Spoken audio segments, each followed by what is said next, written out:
ಇವಳು ಬಂದಾಗಿಂದ ನಾನು ನೋಡ್ತಾನೆ ಇದ್ದೀನಿ. ಈ ಮನೇಲಿ ಗೆಸ್ಟ್ ತರ ಆರಾಮಾಗಿ ತಿನ್ಕೊಂಡು ಉಳ್ಕೊಂಡಿದ್ದಾಳೆ. ಯಾರು ಏನು ಅಂತ ಇಲ್ಲ ಅಂತ ಇವಳ ಸ್ಥಾನನ ಮರ್ತು ಬಿಟ್ಟಿದ್ದಾಳೆ.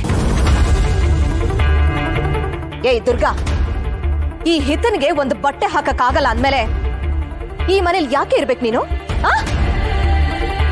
ನೋಡು, ಇವಳು ಬಟ್ಟೆ ಹಾಕಿ ಬೇಗ ರೆಡಿ ಮಾಡು, ಇಲ್ಲ ಈ ಮನೆಯಿಂದ ತೊಲಗ್ತಾ ಇರೋ. ಮೇಡಮ್,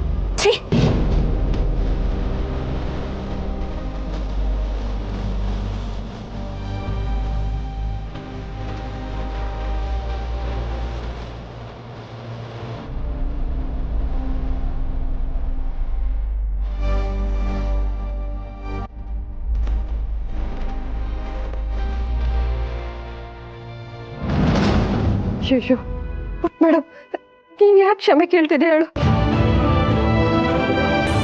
ನೋಡು, ನನ್ಗೇನು ನೋವಾಗಿಲ್ಲ, ನನ್ಗೇನು ಆಗಿಲ್ಲ ಪುಟ್ಟ.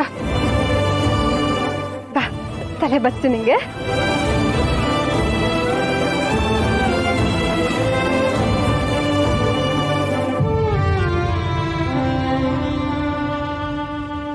ಪುಟ್ ಮೇಡಮ್, ಕೆಲವು ಸ್ವಭಾವನೆ ಹಾಗೆ. ಇಲ್ಲಿ ನೋಡು, ಈ ತರ ಅವ್ರ ನಡವಳಿಕೆನ ನಾವು ಭುಜದ ಮೇಲಿರೋ ಧೂಳು ಅನ್ನೋ ತರ ಕೊಡ್ವಿ ಆಚೆಗೆ ಹಾಕ್ಬೇಕು. ಹಾಗೆ ಅದನ್ನೆಲ್ಲ ಮರ್ತು ಬಿಡ್ಬೇಕು ಪುಟ್ಟ.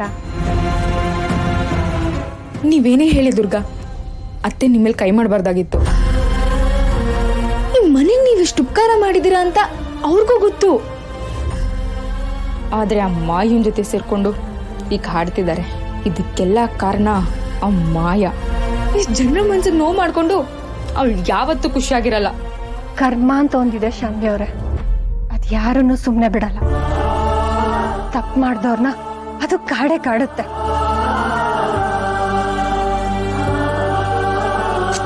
ಪುಟ್ ಮೇಡಮ್, ನೀನ್ ಹಿಂಗ್ ತಲೆ ಬಗ್ಗಿಸ್ಕೊಂಡಿದ್ರೆ ನಂಗೆ ಬಾಚಕ್ ಆಗಲ್ಲ. ಇನ್ನೊಂಚೂರು ತಲೆ ಎತ್ತು. ಹೌದು ಆಯ್ತಾ, ಆಗ್ಲಿಂದ ಒಂದೇ ಸುಮ್ಮನೆ ಡ್ರಾಯಿಂಗ್ ಮಾಡ್ತಿದ್ಯಲ್ಲ, ಏನ್ ಮಾಡ್ತಿದ್ಯಾ?